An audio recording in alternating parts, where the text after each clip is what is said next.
yau za mu yi bayani ne akan yadda za a kira kiran na karya, yadda za ka fito kanka idan kana so ka yi wayo ka fita. Amma wannan hanya ce ta dabara, ba wai ta cutar mutane ba. don Allah ya hakuri a kula a amfani da shi yadda ya dace. Amma da farko yadda za a yi a shiga wannan, wanda za mu bar link nashi yadda za ku dauko a cikin Play Store. Za mu bar link nashi a can kasan wajen comment. To da farko nan wajen za ku shiga, nan wajen saka suna kamar wanda zai kira ka. Misali a samar suna Umar, nan wajen kuma a sa number, misali kamar wata isa number na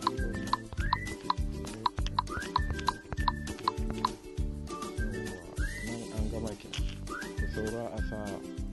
Idan kuna so ku saka foto sai ku saka, ku danna nan wajen madanin da na danna, yawwa sai a so a sa kamar wannan. Ni zan saka wannan ne a matsayin foto, yawwa. To nan wajen shine inda za ka sa, nan wajen idan akwai recording da kai ne za ka saka a kuma kamar recording din da kai na magana, ko kuma kai a nan wajen recording din da za ka danna. Sai misali salam, hello, ya ne, ina kake ne, yawa to ka zo da wuri da Allah, ina so mu haɗu da kai inda muka saba. Kunga mun gama kenan, sai a danna don. To ya zo na wajen kenan, ai back, sai a kara danna nan gurin.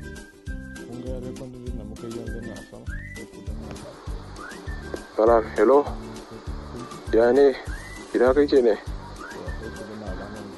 yawa to ka zo da wuri da Allah, ina so. Yawa kun ga ya shiga kenan. Nan wajen kuma selecting za ku yi idan aka kira ku yaya yanayin zai kasance, kamar wannan.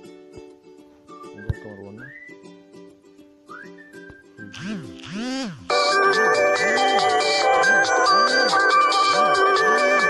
Ba ku nemo wani kamar mu zaɓi wannan na Samsung M10. Da sai a danna don, ya zauna kenan. To sai ku danna alamar save. Yawwa to a nan ne za a zabi yadda za a kira, wani lokaci kake so a kira kuma wani lokaci ya shiga. Sai shine yadda za a nan gurin, shine sai a danna madani mu shiga 10 second don, yanzu zai kira.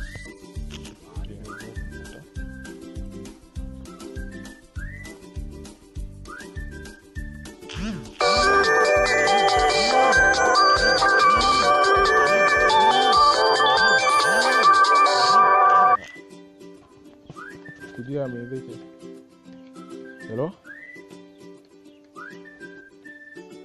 hello, da Allah ina so mu haɗu da kai inda muka saba. Gani nan zuwa. Kun ji yadda na yi gaba da irin shi ya fita, to shine da zai